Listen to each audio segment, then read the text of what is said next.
Hey everyone, thanks for joining. Today I'm speaking with Toni Airaksinen. Toni is a journalist she's been covering campus anti-Semitism, and she's written in various outlets, most prominently USA Today, The Washington Examiner, and Quillette.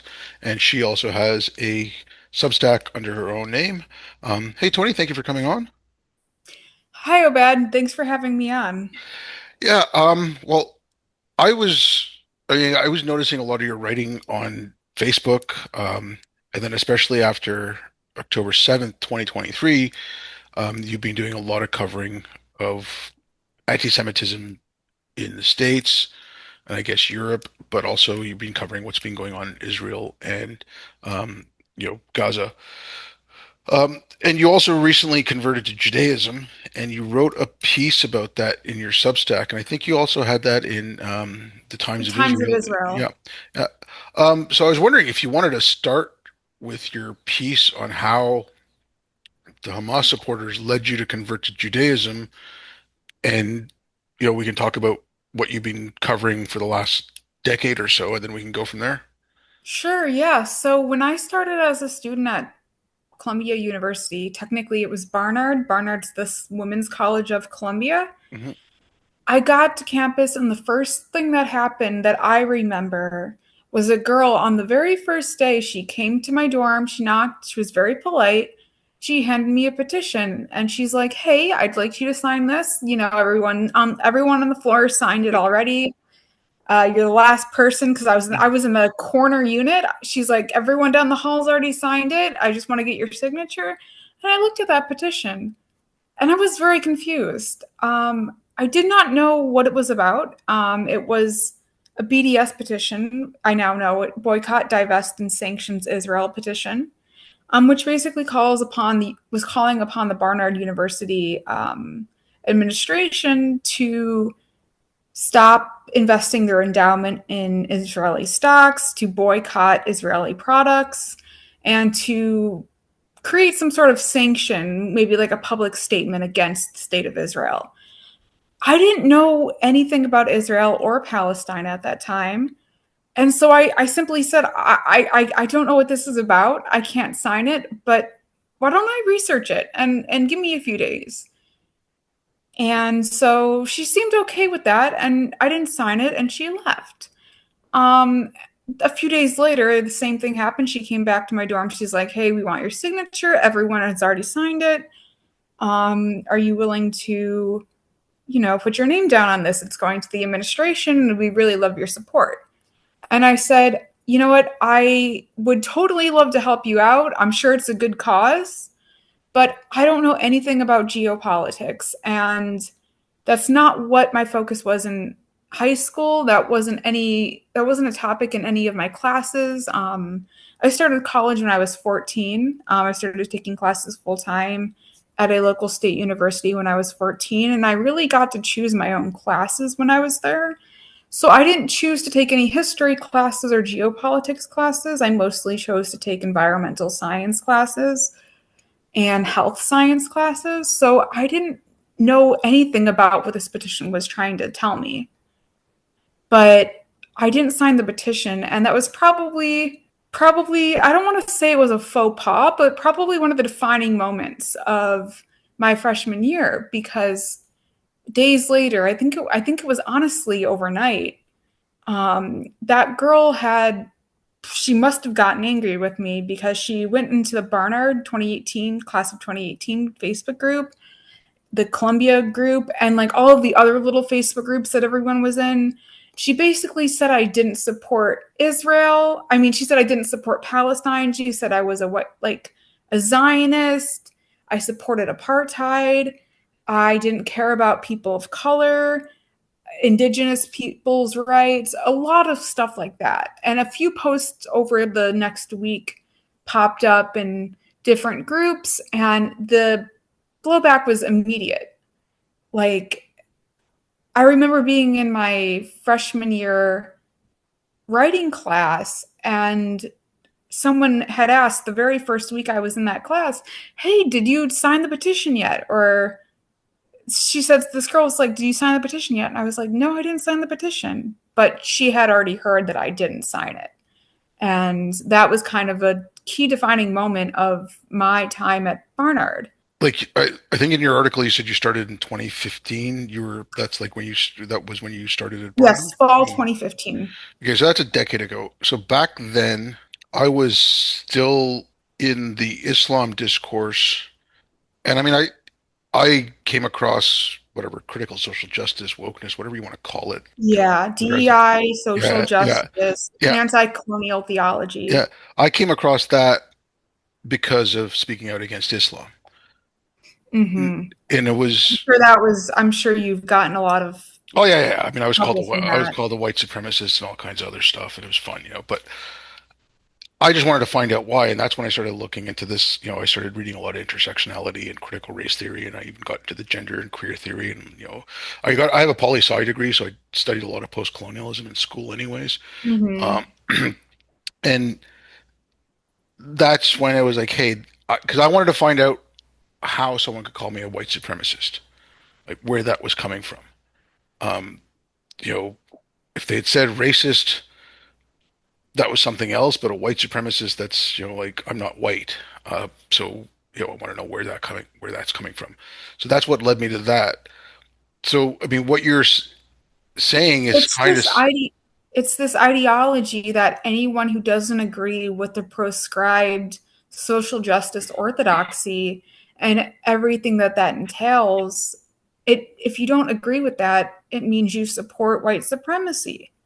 yeah, Um, if you go against what the social justice people, or now as they might call it, DEI people or progressives, I wouldn't necessarily call them progressives. I would say ultra extreme progressives that are steeped in academic liberal ideology.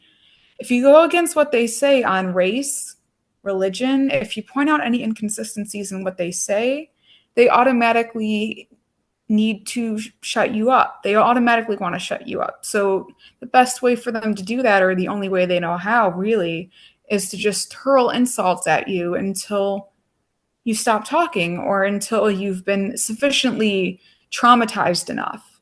That was my experience at Barnard, where I think students thought that the more that they harassed me, the more that it would make me be open to their point of view.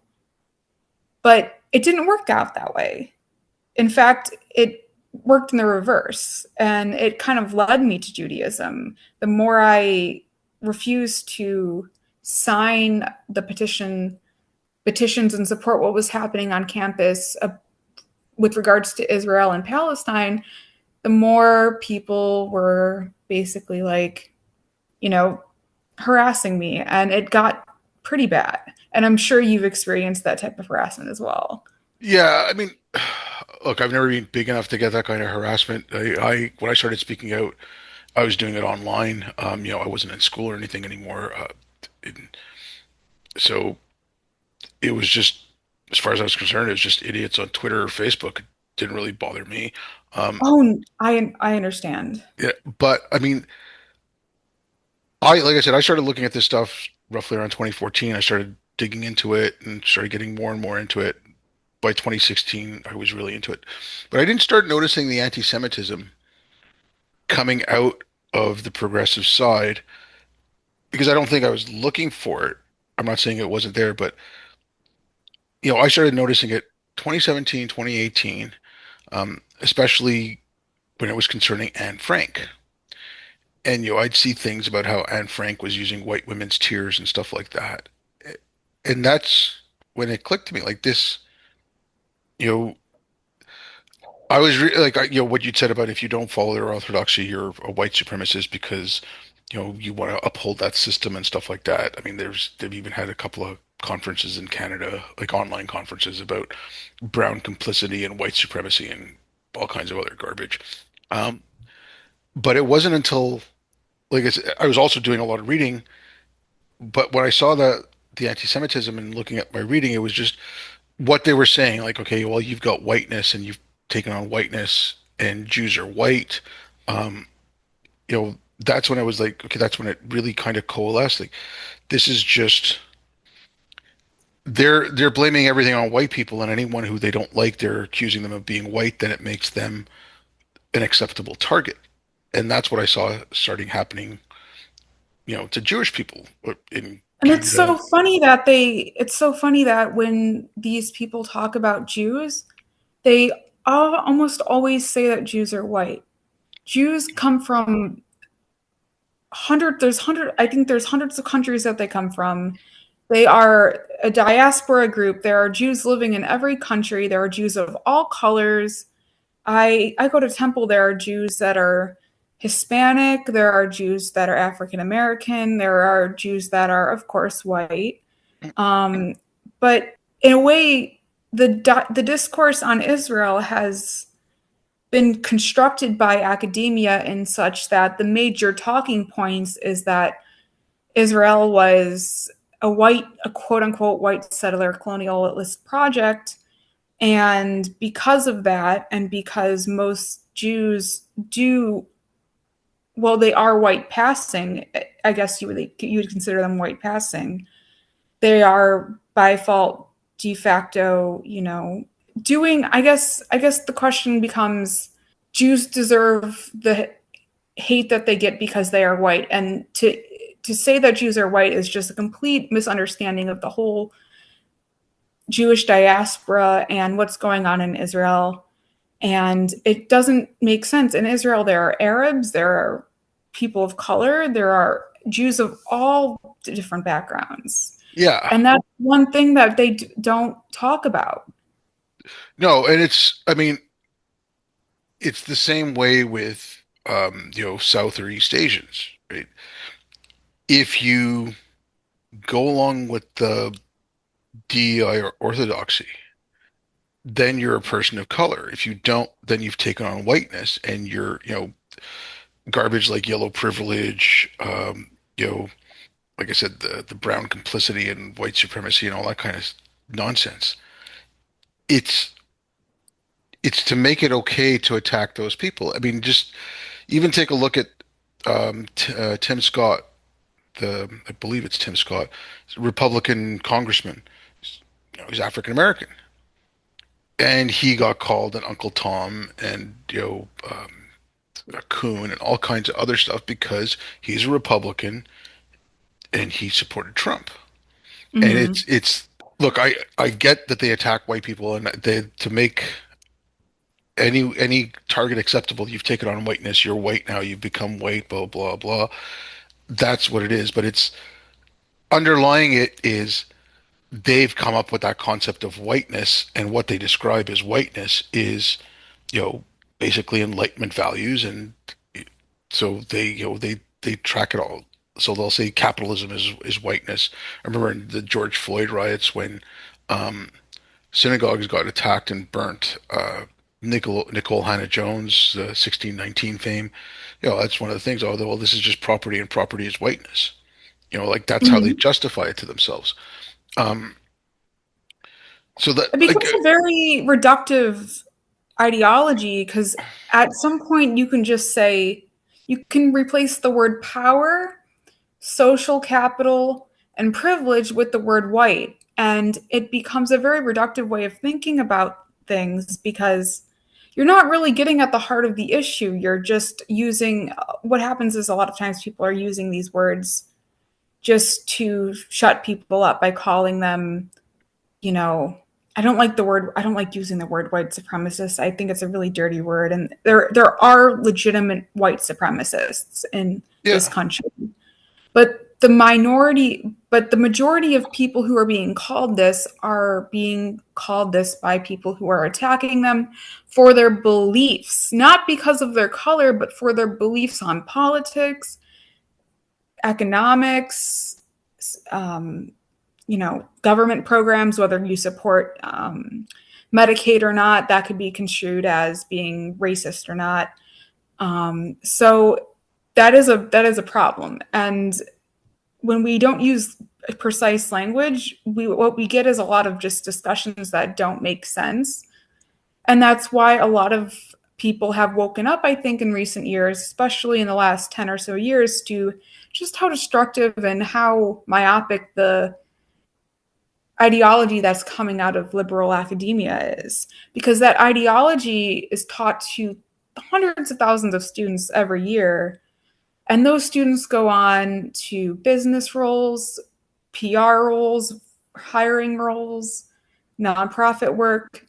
Pretty much they go into every sector of America. Even if you're not a gender studies or social justice or post colonial major, you still have to take those classes as general education requirements when you get to school.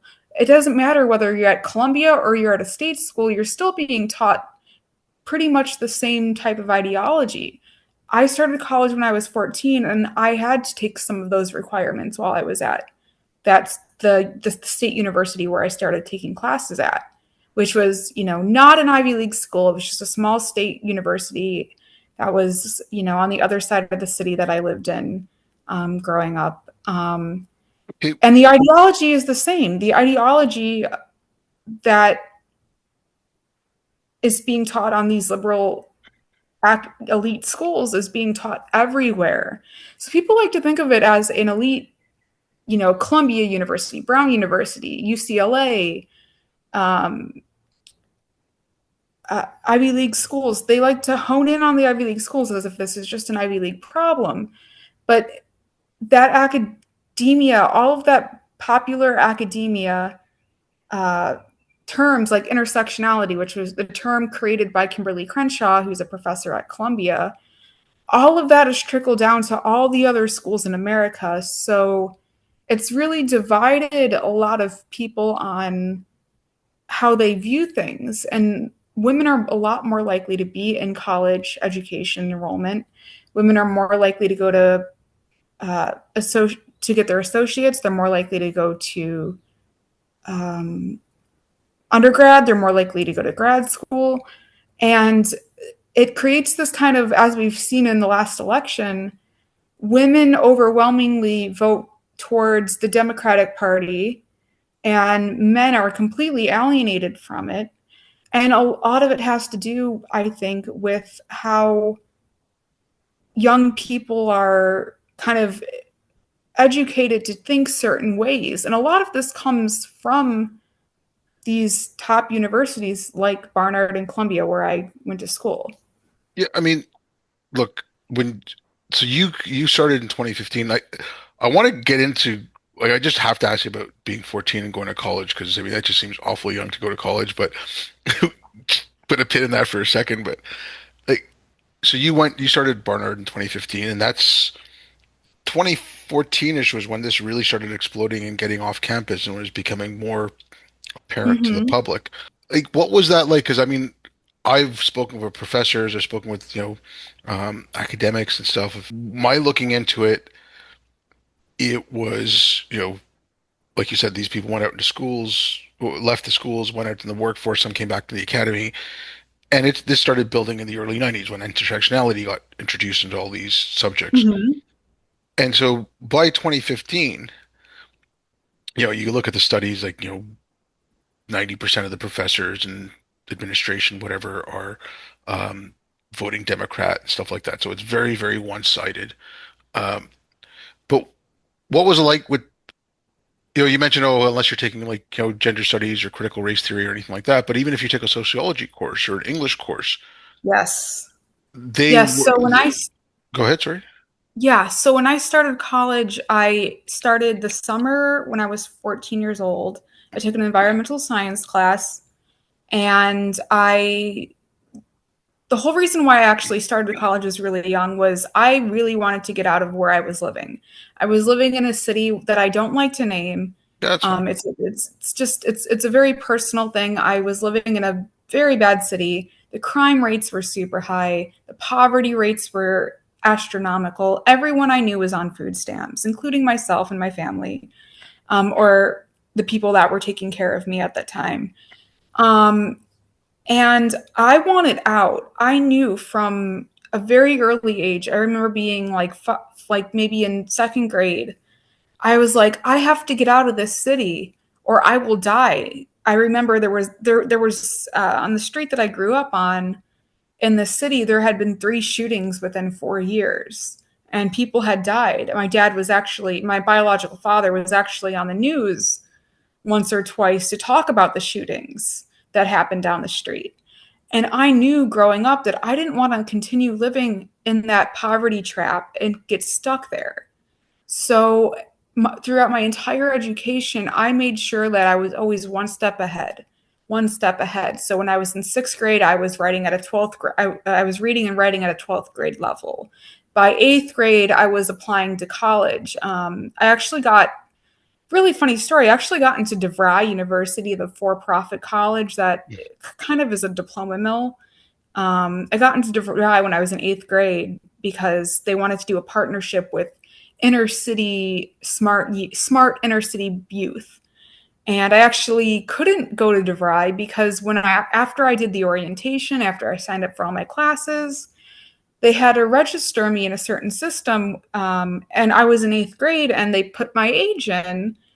And because of the liability issues, legal issues, I was too young to actually start taking classes there.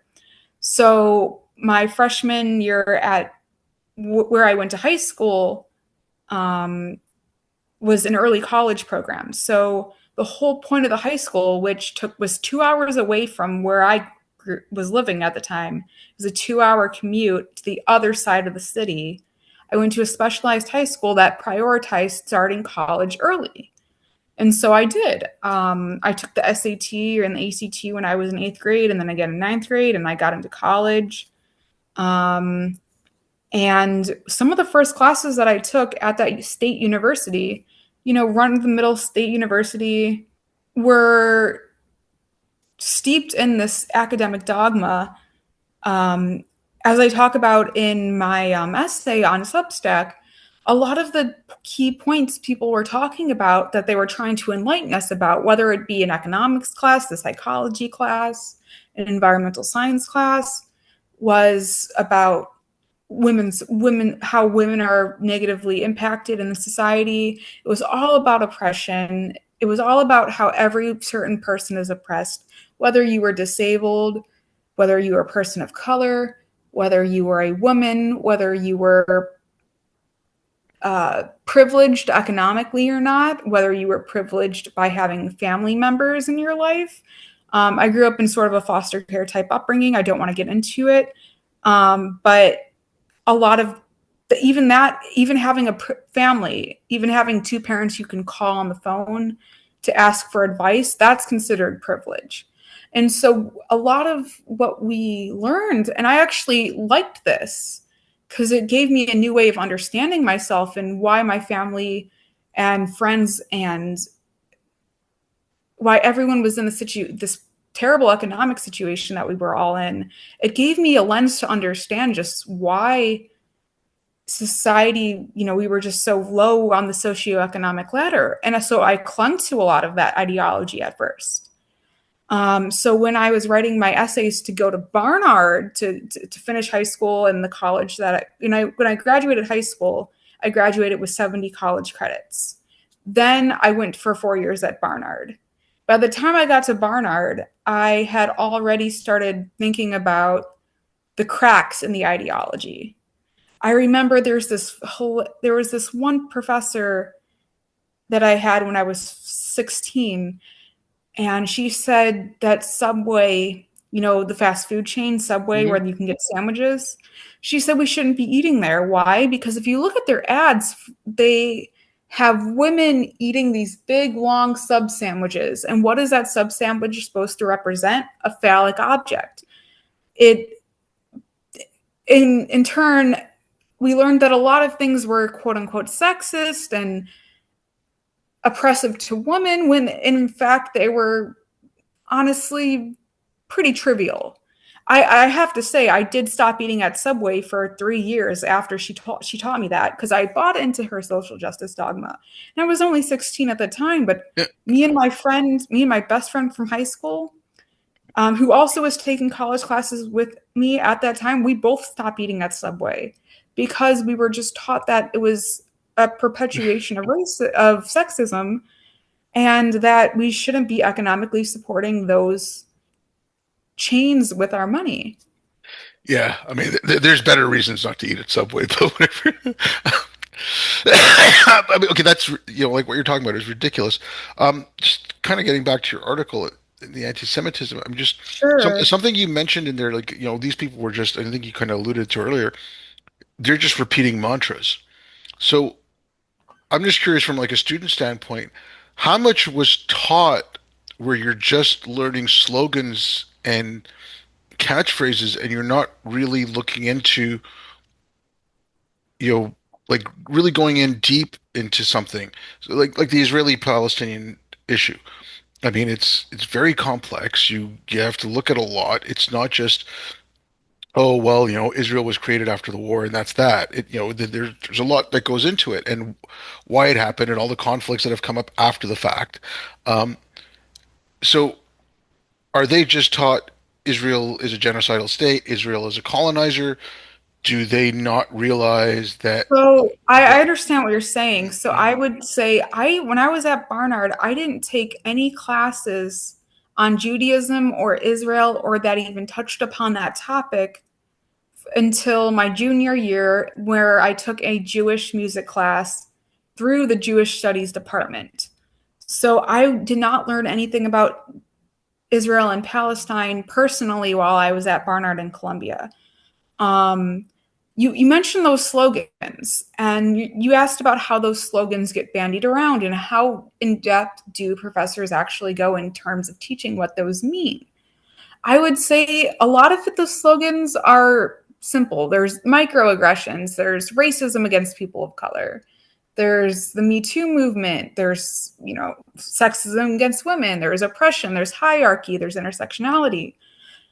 But underneath all of those slogans and catchphrases and catchwords is cherry picked studies. We did a lot of academic research. We did a lot of reading, 40-page articles by other professors on why certain things are the way they are. And all of those articles by our professors were cherry picked I think, in a political way to illustrate some kind of this social justice agenda, for a lack of a better term. So we did actually learn a lot, and a lot of what we learned was true. It is true that women are harassed. It is true that if you go through all of the statistics on domestic violence and things like that, um, there's huge amounts of information you can read. However, it was all pretty much one sided. We didn't hear any other perspectives. So I actually remember when I was maybe a freshman at Barnard, for the summer, I actually wanted to go crash some conservative conferences. So I went to Cato University's, the Cato Institute's Cato University summer program. I did a summer program at AEI at the American Enterprise Institute. I did another one, another very small one with the Heritage Foundation for college students. And I was there to crash it. Like, I just wanted to see what these crazy conservatives thought. And I remember sitting down in the lecture hall, and there was tons of other people, mostly younger men, college students, but some women. And I remember I was the only one there with a notepad because I wanted to learn what they were actually teaching.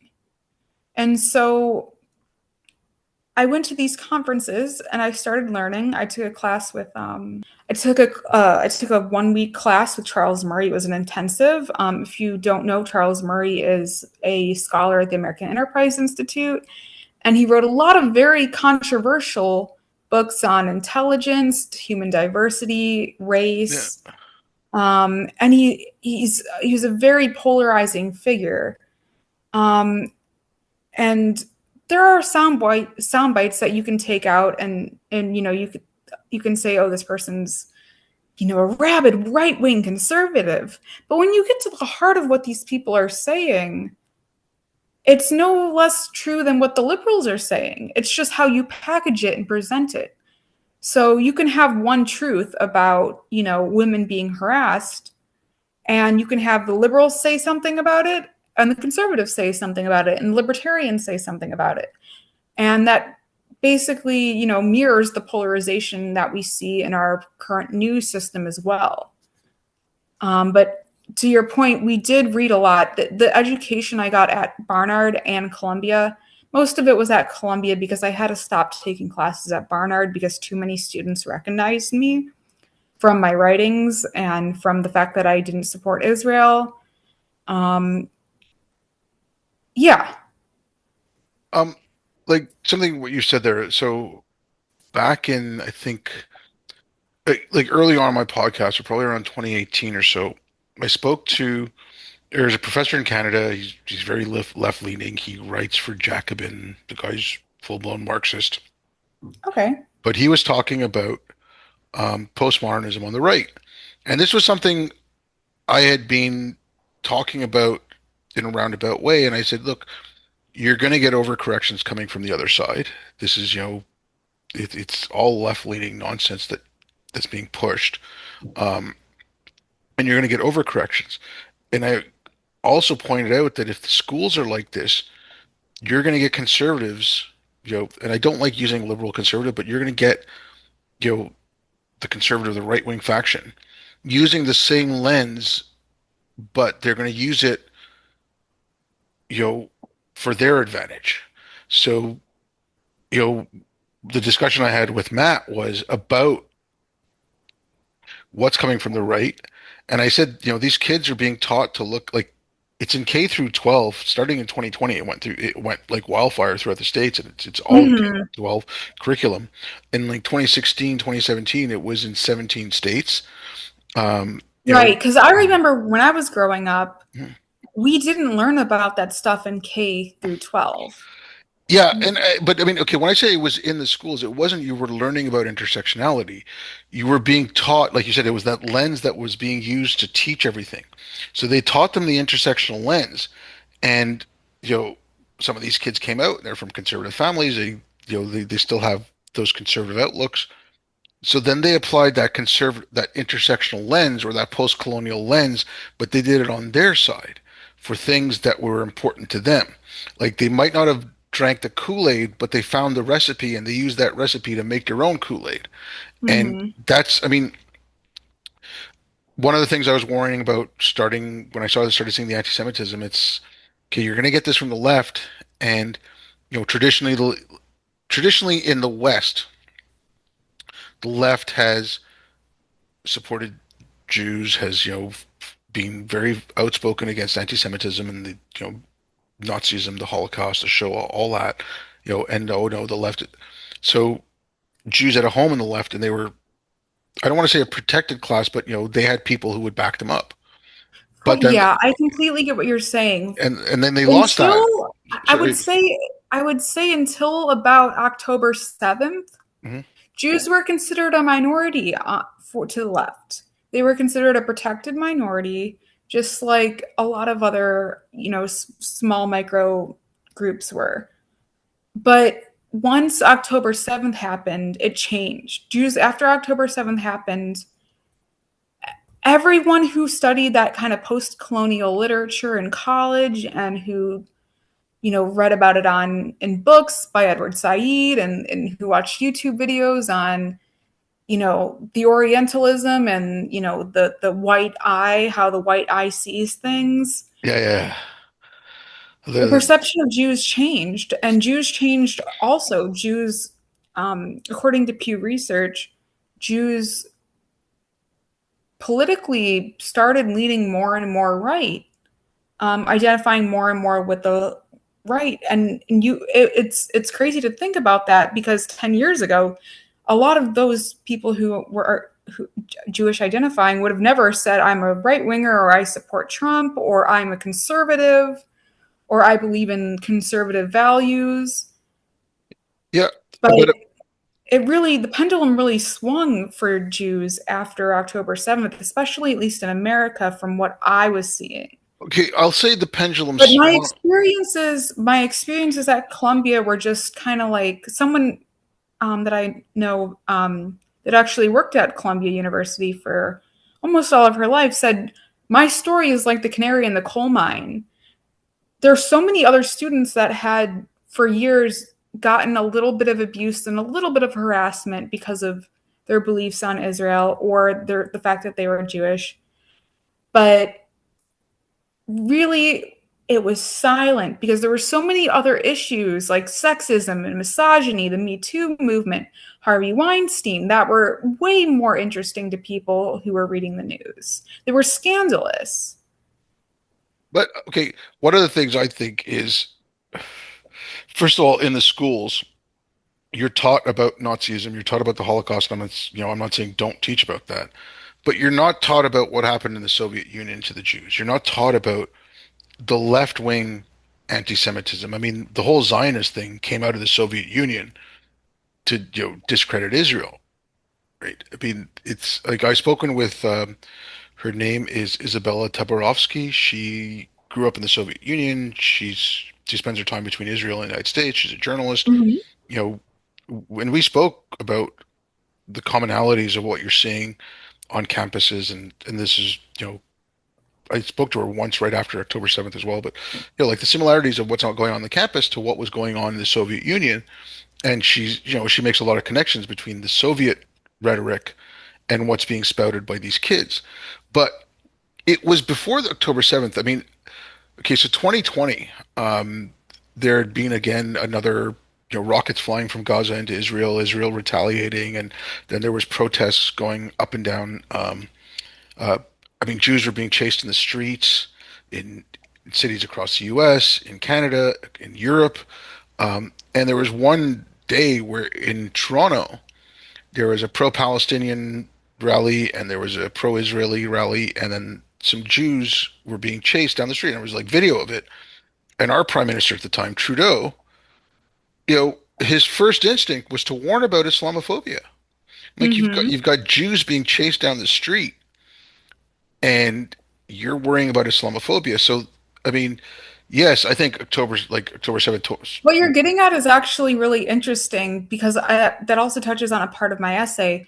A lot of the language that people have learned over the years in terms of uh, supporting one side over the other, a lot of that rhetoric doesn't just stay rhetoric, it becomes actions. People hear things, they read things, they learn things, they think they're right. And if someone goes against what they believe in, whether it's because of the color of their skin or what they believe in politically, or there's a justification, there's like an implicit justification that because this person does not agree with you, it is okay to harass and attack them. And I want to say the stories coming out of Columbia this past year from students have been horrific. A lot of there's quite a few students on Twitter who have documented the hate mail they're getting, the harassment, the death threats, and all of that is language. That's what happens when people become empowered by language that they don't quite understand. When I was at Barnard, as soon as kind of the whole campus, I don't want to say the whole campus, but the people who were paying attention realized that I wasn't a supporter of Palestine and I didn't agree with their post-colonial ideology, and that I later came out as supporting Israel. That empowered people to do very dangerous things. I remember there was one morning in New York City. It was a bright morning. I had woken up early. I almost never wake up early. And I went to Morningside Park, which is right next to Barnard. And I would do like a walk around Barnard, the walk around the park, and I would just de-stress and get some exercise in. And I was on my Tumblr. This is back when people used Tumblr, and I was on whatever Tumblr account I had at the time, and the Barnard students knew about my Tumblr. And I was getting messages from this girl. Let's call her L. I don't want to dox Yeah, her, because I could mention her, but I don't yeah, it's fine. necessarily want to say her name. She had messaged me, and it was the scariest thing. I probably one of the most defining scary moments I ever had.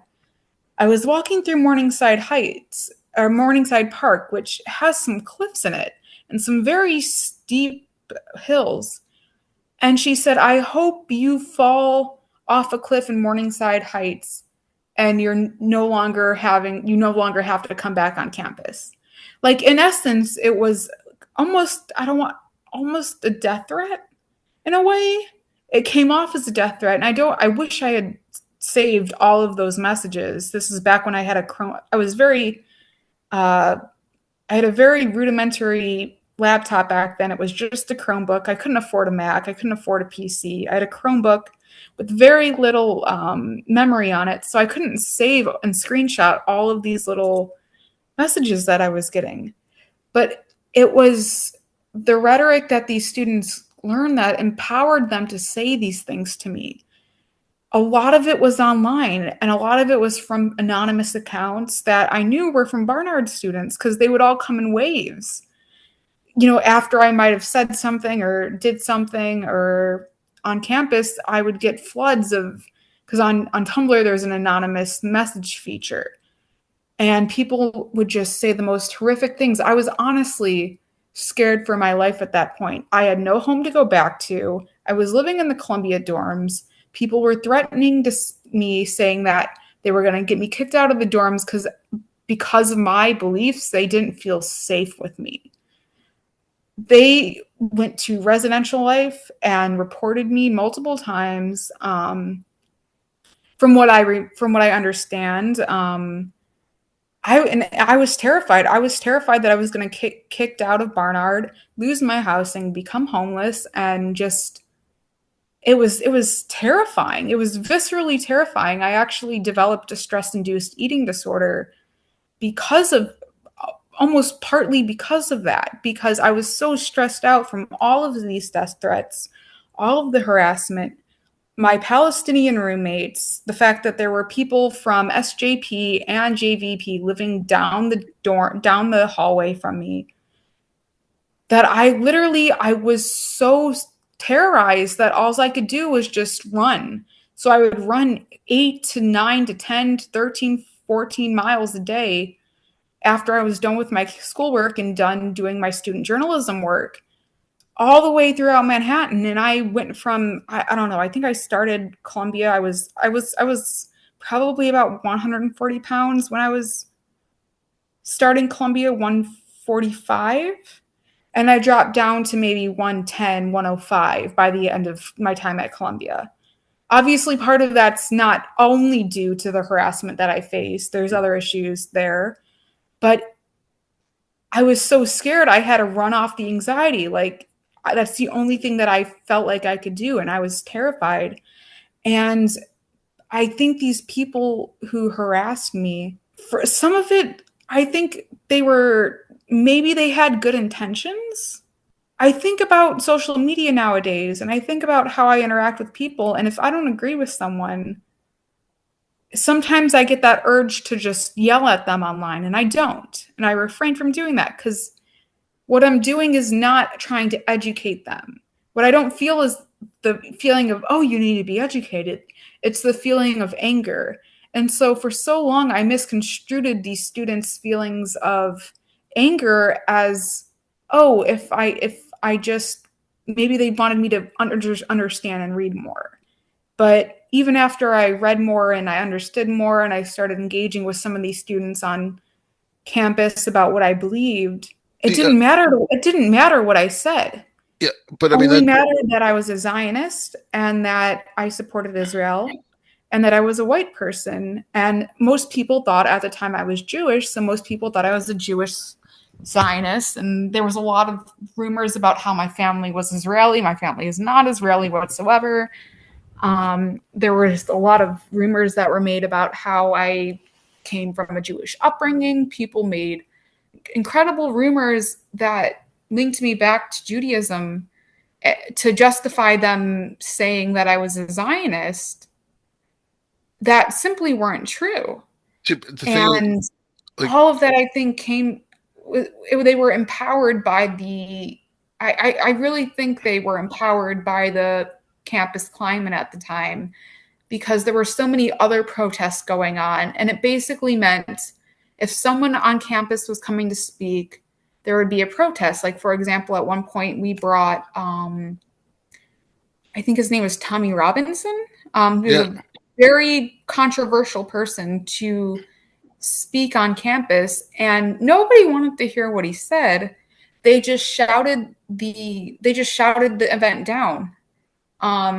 It was all just rage and anger, and I understand why someone would have that, especially if they were taught that certain people do certain things. And but Yeah, at the end of it, what these people, the hate that I got led me to Judaism, because after I got all of this hate, I went on Facebook and I'm like, I was typing a stat. I maybe made two or three of these statuses that I talk about in my Substack article. I was like, oh my God, people think I'm a white supremacist Zionist. People think I support Israel. People are attacking me for my support of Israel. People are attacking me for being Jewish. I don't know what to do. I feel scared. I don't feel safe. I told my RA at one point, my resident, an RA on campus is basically like the older person in the dorm who kind of keeps an eye on things to make sure no one's getting too drunk on weekends or no one's smoking weed. And I remember telling the RA, I'm like, I don't feel safe. Like, I keep getting attacked and people keep harassing me and people keep banging on my door and people keep sending me very violent and scary messages through Tumblr and Facebook. Some people under their real names, some people under pseudonyms. And I remember asking, what do I do? And she's like, well, have you thought about reading about Palestine? And I'm like, that is completely beside the point. My life students are some students are making what seems to be death threats on my life, or if not death threats, hopes that I would die. My dorm was I went through different dorms while I was at Columbia. People would publicize my dorm number and what dorm I was living in. It didn't feel safe. I had no security. And when I went to the administration, they basically said, well, have you thought about their side of the story, or, where they're coming from? And that led a lot of Jewish parents and a lot of Jewish New Yorkers to just come in and say, hey, like, I'm so sorry. And I didn't even understand all of this at the time. I didn't really understand what it was to be a Jew. I had never been to Israel. I had never studied a lot of this at that point. And but overnight, I want to say it literally happened overnight. I went from having no friends to having tons of Jewish friends all over New York, all over Brooklyn. During the summer break, I had no home to go back to. I ended up, rabbis would invite me to stay in their basements. My Jewish friends in Brooklyn would, give me their spare couch or their spare room.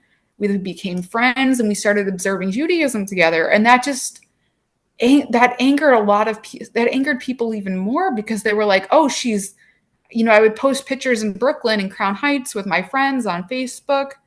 Um, and the people from Barnard would see that and they'd be like, oh my God, she really is a Zionist. She must be a Zionist if she's in Crown Heights hanging out with all of these Orthodox people. She must be Jewish if she's doing all of this. And a lot of this was people selectively seeing my posts.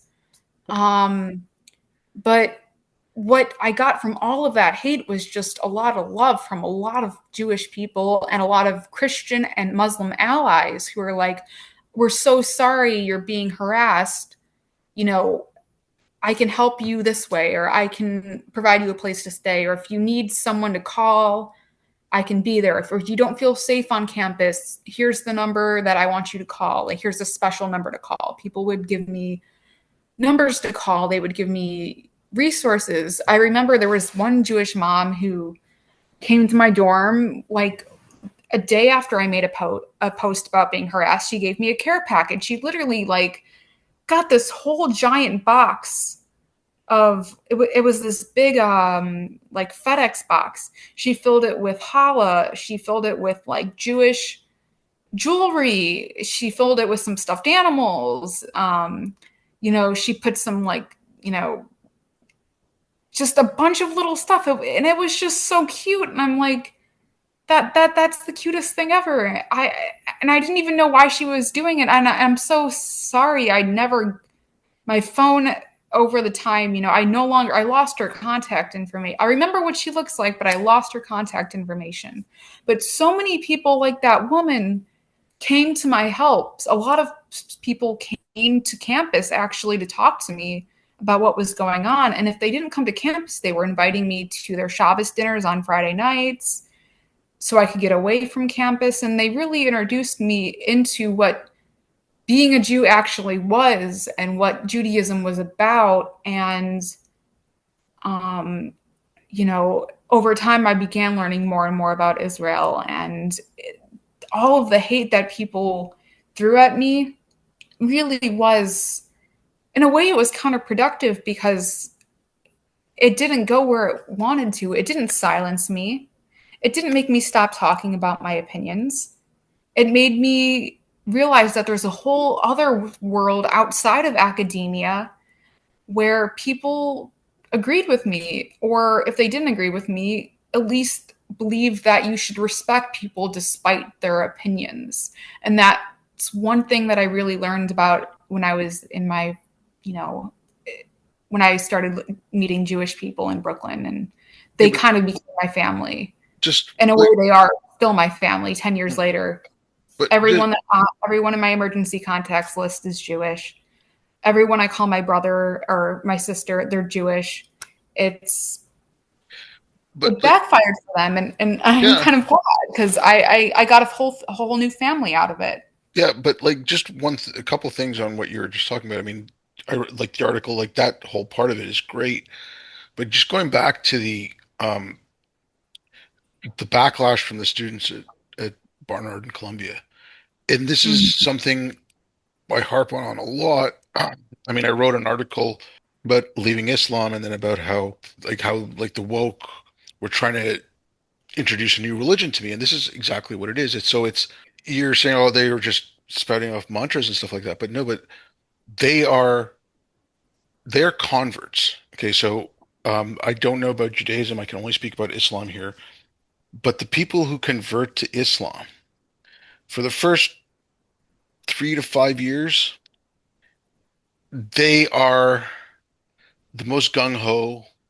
Yeah, I've Hey, seen this on TikTok. There's a lot of people reverting. I think they call it reverting to Islam right now. A lot of white people from America yeah, but who just are hang on. reverting to Islam. Yeah, but just hang on. Like, so, like, these kids, these students, they're new converts to this religion. So some of them, yes, by 2015, they've gone through high school. Some of them might have gone through other, like earlier education, where they were indoctrinated into this cult, like I call K through 12 woke madrasas now, and they were inculcated into that, and now they come to university and it's reinforced. So these are fresh converts. They want to show how devout they are. And you, okay, so you came in, okay, so first you're a woman, okay, so that gives you some intersectional points. You described your background. You're not wealthy. You didn't come from a rich background. You like, I was considered when I went to college, I was considered a quadruple or quintuple minority, depending on how you yeah, define it. exactly. But then that made you an apostate because you are this. It's the same thing with me. Like, I was white, yeah, passing, but but what I I'm had a very diverse yeah, background. but what I'm saying is you had all these oppression points, so you should be on their side. Hmm. But you weren't, and you thought for yourself, so you were an apostate. It's the same thing. Like, that's why if they'll, go after me because, hey, you're brown, but you're siding with people who think Is that what they call you, an apostate? well, okay, apostate is someone who's left a religion, right? So it's Okay. for people who've left Islam, they still use the term apostate. But anyone who leaves a religion that's just the term for it, is an apostate. But that's what Hmm. you were, and apostates are hated more than anyone else. Like, it doesn't matter what group you come out of. Um, if you were in the social justice left and then you leave it, they hate you more than someone who was never in it.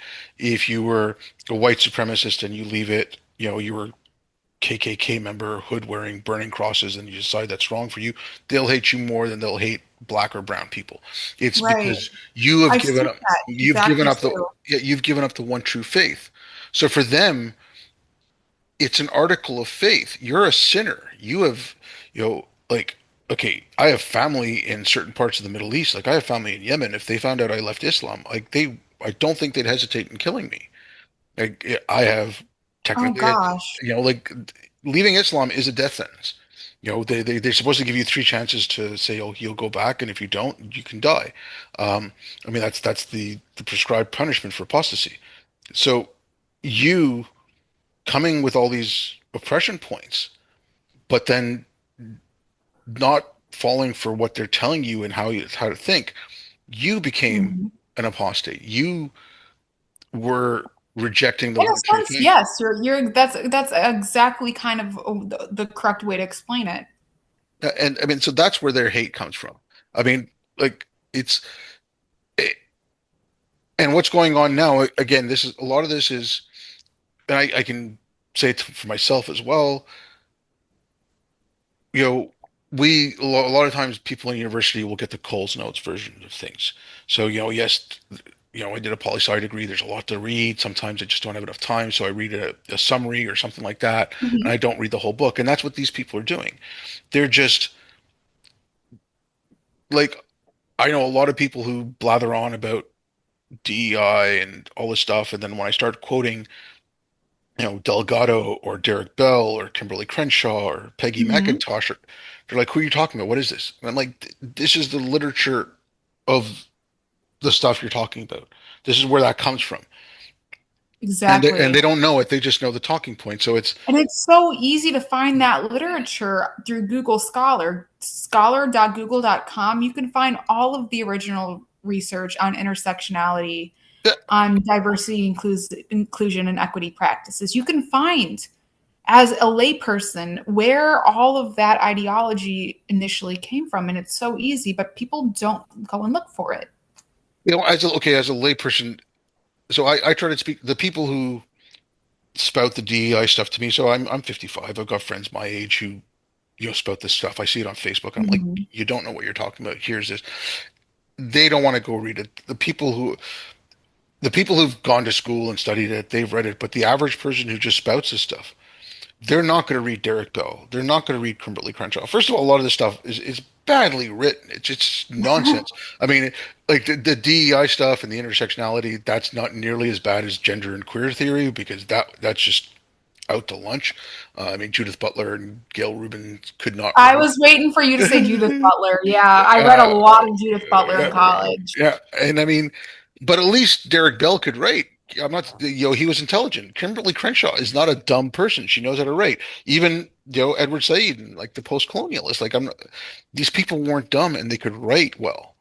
Whereas, Mhm. but it's still a lot of nonsense. I mean, they could write well and they're not dumb, but it's not to the Some of level. her concepts have value. I don't want to say that intersectionality Yeah, it has value, but is it's not a it very, has some value, but when you take it out of context and you start saying that everything's yeah, intersectional, the word loses its meaning. yeah, but it's not very deep that, oh, different You're people can, right, exactly. I mean, the reason she started it, from my understanding, was I can't remember if it was Ford or GM, um, but in the in the on the assembly line, stuff like that, there was no women, it was mainly men, Mhm. and there wasn't very few black men. Up front, it was mainly women, and there was almost no black women. So that's where like that's where I think the spark of the idea came from was, well, you're a woman, so you can't get jobs in the back and you can only get certain jobs in the front. And if you're black, it's even worse. So being black and being a woman, you have more oppression than if you're just a woman. And Mhm. that's Yeah. like, and okay, yeah, I mean, I agree with it, but it's not that deep an idea. And to build an ideology out of it and then to embed it into all the humanities, that's when you Right. get a problem. And And it's the STEM. oh, it's If it's it's coming to I've STEM now. taken Yeah, it's coming to I've STEM now. taken math classes, economics classes, science classes, where we might be talking about, say, pollution, like the science behind pollution, and it turns into a argument about how white people are oppressing people of color because they are redirecting their pollution from their capitalist factories to, any every all of that Yeah. language. It's in every discipline. You cannot avoid it. Yep. And it's, climate justice, right? So that all that kind of nonsense. Um, but I mean, like with the students and the anti-Semitism, again, at least the one thing after October 7th, even though it's still going on, some of the people clued in. Like, so, a lot of people would use the like decolonization and post-colonial nonsense, and they talk about that. Especially in Canada, we have land acknowledgements for every goddamn thing. I've heard, Yeah, yeah. yeah. I mean, but when these students started saying, "Well, what do you think decolonization meant?" and they started praising the violence, and I know that it's not everyone by far, but at least it's shown a light on what they were actually talking about. And it's like, oh, it's not just, rhetoric. It's, you know, people being shot in DC. We just had like a bunch of Like Molotov. what's been happening in the last week with violent, Yeah, the Colorado guy with the petrol bomb, yep, the Sarah Milgram and Yaren who were killed at the Jewish Museum, the Capitol Jewish Museum. yep, As I said earlier, these little words and phrases empower people to become hateful, and for me that was harassment, but for other people it means death. It means death and injury. yep. And Some it's people some people who are attacked for being Jewish, and for other religions too. Islamophobia is I do think Islamophobia is an issue in America, and I do know that there are people who get attacked every year for that too. And when these people are attacked, if they're not killed, a lot of them are brutally maimed or they're physically disabled for the rest of their life. And that's where that kind of rhetoric leads. It leads to death and destruction. Because if you can't love someone, if you can't break bread with them and or have a dinner or a conversation with them just because you don't like them, you might want to kill them. And that's what we see. We see this inability of people to, at least I see, and it concerns me, the extreme polarization and the but fact that on both sides, a lot of people won't talk with someone or even be friends with someone who they think is a different religion or a different social justice group than they are, or a different, yeah, subculture, but so to speak. well, that gets back to the Islam thing. So there's a concept in Islam of fitna. Fitna is corruption in the land. So if someone is causing fitna, you should avoid them. So I mean, depending on how fundamentalist someone is as a Muslim, you're not supposed to have non-Muslim friends. So, Yes. I've had friends of family and even some family members who wouldn't let their kids have friends that weren't Muslim. Oh, Um, I completely understand. And that uh, still uh, happens today in yeah, America. yeah, but that's so as far as they were concerned with you, speaking with you would corrupt them because you're spreading corruption in the land. You're performing a form of fitna. And that's why, like, it it's not 100% the same, but it does overlap quite a bit, like that concept of fitna, and then the way, you can't have Tommy Robinson on campus because he's dangerous. You can't have, I mean, Charles Murray got attacked. I'm trying to think of the number of speakers. I mean, Ben Shapiro. Oh my God, Ben Shapiro is going to kill people. I mean, he's like 5'2" for Christ's sakes and weighs 100 pounds. I mean, like it's like or Barry Weiss, oh yeah, she's an evil person. We can't have her. She's Ideological enemies. yeah, and it's just, but that's what it is. It's not the person themselves. It's what they represent, and they are bringing corruption into the land because they're attacking the faith. And it's. I know Helen Pluckrose and James Lindsay wrote a big long article. I think it's going back to about 2016 or 2017 about how it is the cult of social justice. John McWhorter in his book Woke Racism, he discusses how it's a religion as well, and Mhm. it doesn't have all the trappings of the religion, but it does have, and it's a very fundamentalist religion. There is no, you can't.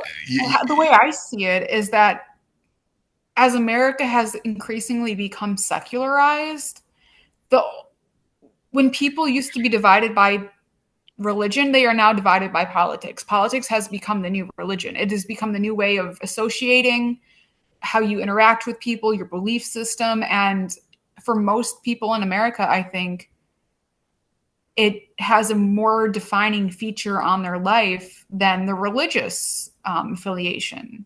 Yeah, Because but wherever they stand politically and whatever podcasters they really like, that's the little subculture they create for themselves. yeah, I mean it goes back to I think it's in the 60s. It was like make the personal political, and so I mean, Yes, you know, exactly. That's what we learn in school. yeah, That and we that's what we learn at Barnard and Columbia. The personal is the political. So I mean, just one the political is personal. talking about the schools, and you mentioned you taking some environmental courses and stuff. I'd spoken to a few people, and I asked this, um, like, were they teaching? So let's say you're taking an environmental class. You mentioned some of the stuff they were talking about the pollution and all that. Um, but are they teaching you to be an activist, and then they teach you the environmental science after, or is it kind of meshed together? I would say when I started college at 14, I was taking environmental sciences at a state university, a small state university, kind of like a no-name university, but it didn't have any of the Ivy League pretentiousness surrounded by that. At that school, at the state school level, most of the environmental science classes were completely just focused on the climate, the earth, the water cycles, pollution, how to do environmental assessments on former dilapidated lands. What we would learn about how you would rehabilitate land that uh, used to be factory land, and you would learn the processes behind how you would rehabilitate land that was polluted. When I got to Barnard and started taking those similar environmental science classes, because I was an environmental science minor, it was mostly about by that time, that was 2015 to 2018, I believe, at Barnard and Columbia, it was mostly half activism, half science, depending on what professor you got. There were plenty of very good to the book professors that taught environmental science strictly. And there were some that delved into sociology, like the sociology of environment of pollution and what it means to live in a polluted place. And then there were some teachers that would just make the class completely about how environmental science, pollution vis-a-vis environmental science was created by, you know, capitalist people, capitalist, wealthy white people who want to inflict danger on people of color and things like that. So I would say it completely depends, but I think that ideology in terms of there being social justice in the science classes, way more likely for that to happen at the level of a more elite school. I mean, it's just also like I speaking to, I don't know if you know him. He's a professor. His name is Nicholas Wolfinger, and I've come across him a few times, but we haven't spoke. yeah, I mean, he just came out with a book called Professor Speak Out, and it's just stories of people from all across the political spectrum who were, Oh, I'm sure that's good. He's a really good yeah, writer. yeah. But I have some, I have some issues. Like we had a long 2 hour long discussion that got a little heated at points. I would point out something like Cornell, a professor from Cornell, you know, put out a paper, a guy from the physics department. So it's not just some gender studies or sociology, you know, person. It's from the physics department on how white light is racist. And I said, well, Cornell's putting out this stuff. He's like, oh, well, it's not Cornell putting it out. I'm like, okay, if this, White light. yeah, white light is racist, and it's I have actually throughout my career, I have covered hundreds of articles about what's actually being coming out of the academy. What are these professors publishing? There's hundreds of articles that I've written about where it's, you know, couches are racist, geometry is sexist, uh, helping black students learn geometry is oppressive. Yeah, see, but Um, like it's like okay, the geometry thing and the white light thing. If it's a sociology professor or it's an anthropology professor or someone who's writing that, that's one thing. But when you have someone from the math department or from the physics department or from the chemistry department, then you know it's well and truly infused itself into STEM. Like mhm. it's not just, I mean, just recently with Neil deGrasse Tyson, I mean, the way he beclowned himself over the trans issue, I mean, it was ridiculous. Like he's making these public statements about how What happened sometimes, with that? I didn't hear anything about that. oh, he was talking about how sometimes he feels like a man and sometimes he feels like a woman, and you could be halfway in between. And and he was completely denying biology. I brought that up with Nick as well about Harvard and what happened to Carol Hooven. I mean, no one from the biology department, no one from no one does from the medical department, no one who studies cancer research. None of these people stood up to Harvard to defend Carol Hooven because they knew that if they shut their mouth, if they spoke up, they would get the same treatment. And I said, well, Hmm. it's Harvard's de facto policy that biology isn't real. And so why would I want to, why would I accept, and I mean, I was being facetious here because I mean, obviously Harvard does some good research, but why would I accept research from an institution? Like, why would I accept cancer research from an institution that does not believe in biological, like the basics of biology, that men and women are different and you can't go from one to the other? Like, why would Well, you? I would say one thing that I would say is that all of these academics in these universities, they don't necessarily talk to each other. So you can have academics that are destroying the gender binary in their papers and in their classrooms on one side, and then you can have really dedicated cancer researchers or health researchers who don't listen to any of that in the university. Yeah, but the thing, what happens is, however, all of that kind of coalesces and creates a campus environment where certain things become true. Like biology is not male and Y, it's more than that. And that's the ideology that we've seen at schools for the past, what, 5, 6, 7 years, 8 years, maybe, Yeah. maybe more. But I mean, like the thing with Carol Hooven, that was very, very well publicized. It was out in the open. It wasn't just someone writing a paper, right? Carol was defending, she's a biologist. She was defending biological reality, and she was basically forced to resign. Um, Mm-hmm. so it wasn't like it was a small thing. People would have heard Mm-hmm. about it. And I mean, I spoke to a lot of academics. I'm friendly with some of them. But for the most part, they're bookish little cowards and they don't like confrontation.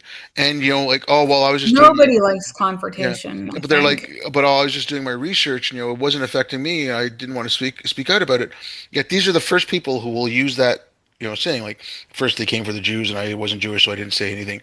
But they're, they're not living up to it. They, Mm-hmm. they're seeing someone get attacked for something completely ludicrous. Oh, but it's not affecting my department, so why do I care? Well, Mm-hmm. it's going to come to your department. And like, again, I place a lot of the blame of this on the faculty. Like, okay, it came in through the administration. Like, there's like, if you look at the numbers of the number of Well, who administrators. hires the faculty? Yeah, It's the exactly. Yeah. administration. But this comes from the faculty being cowards. And I'm sorry, like, academics have to stand up and like admit that they were cowardly. I'll give you another example of someone, Nicholas Christakis.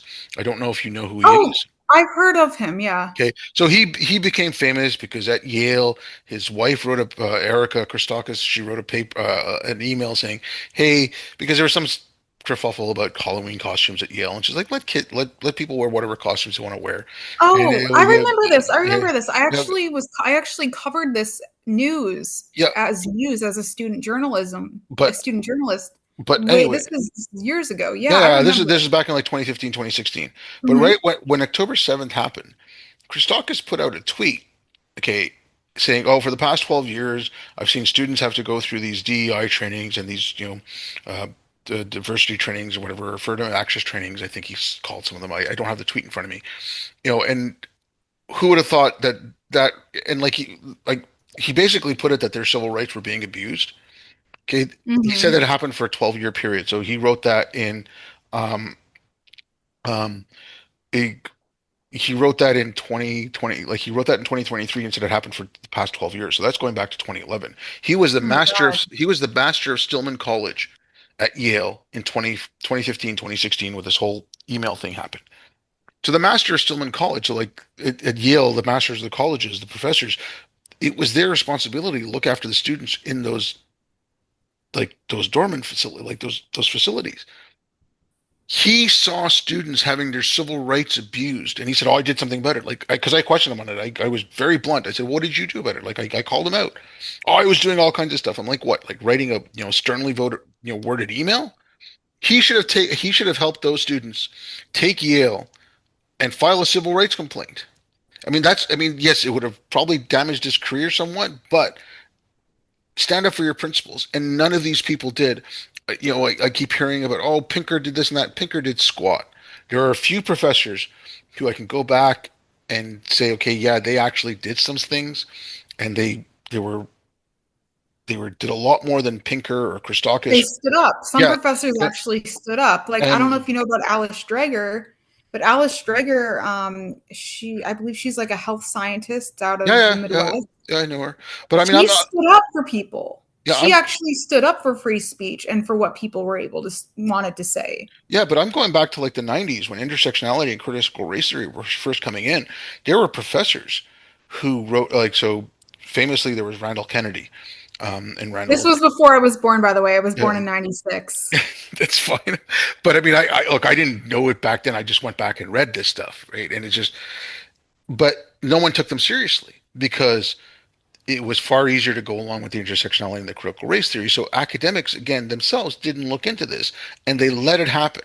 I mean, I put most of the blame for what we're seeing right now across North America and in Europe and stuff on academics because they were cowardly and they let this happen.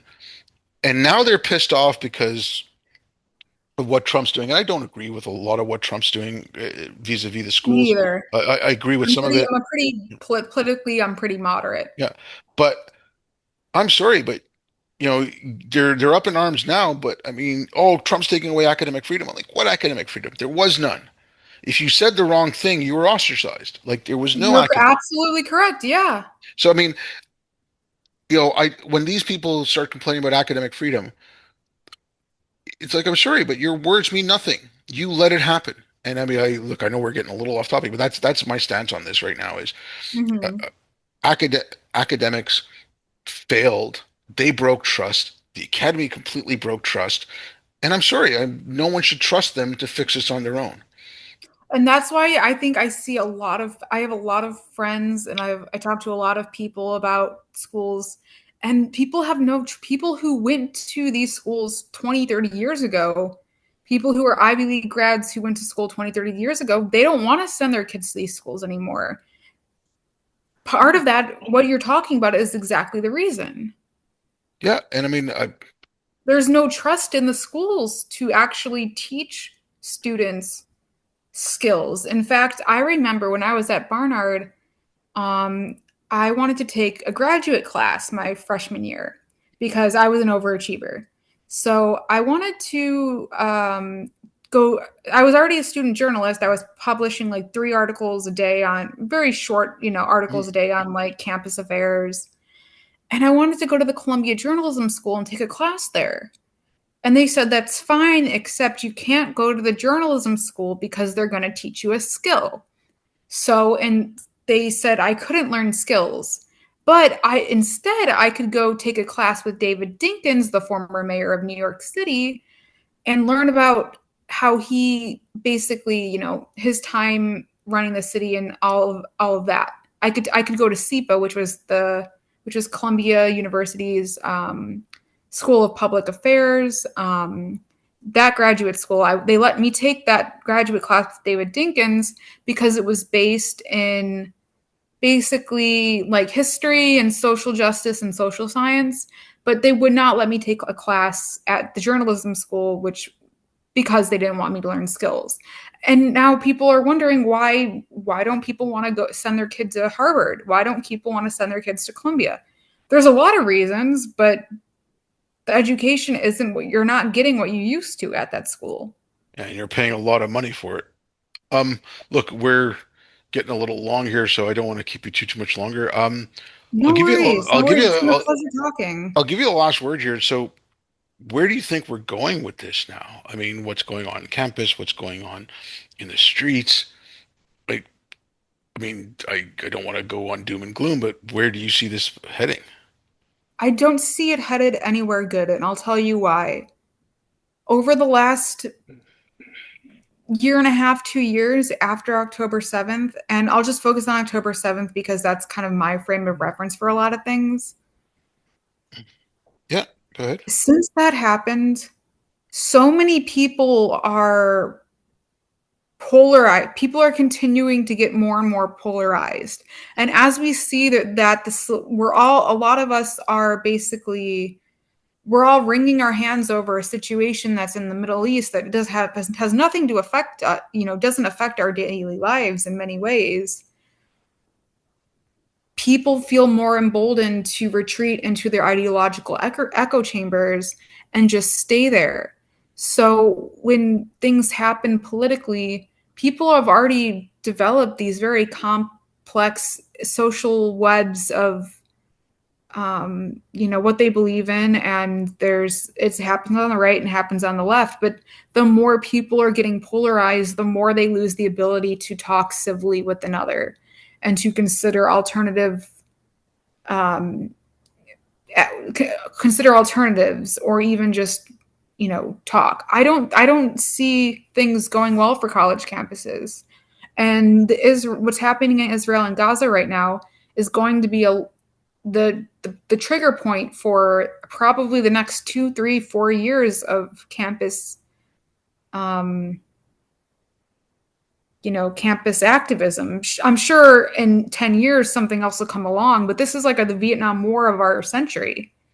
And I don't see the campuses getting any safer for Jewish students. I don't see the streets getting any safer for Jewish students.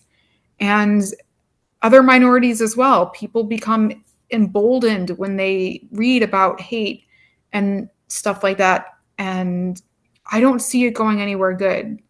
And it's not just for Jews, it's for Muslims, it's for, people who wear hijab, people who speak different languages, people who are Hispanic. Things I see, I don't like to talk about politics too much, but the polarization isn't productive. People aren't coming up with solutions, they're just attacking each other. And when you have two factions that are just attacking each other but don't understand each other, you're not getting anywhere, and not a lot of progress that's going to be made. Yeah, I mean, I can't disagree with much of that. Anyways, listen, it was great talking to you. Thank you very much. I'll put the links to your Substack articles, well, to your Substack in general, but the two pieces you wrote about converting to Judaism in the description. Thanks, Obaid. I It, appreciate it. if there's anything else you want me to put in the description, you can send it to me and I'll have it in there. Of But, course, of course. well, thank you very much for coming on. It was great talking to you. Great. Thank you so much. It's been a pleasure. Hopefully, we'll see each other around sometime. Yep. Definitely on Facebook. Thanks everyone for listening.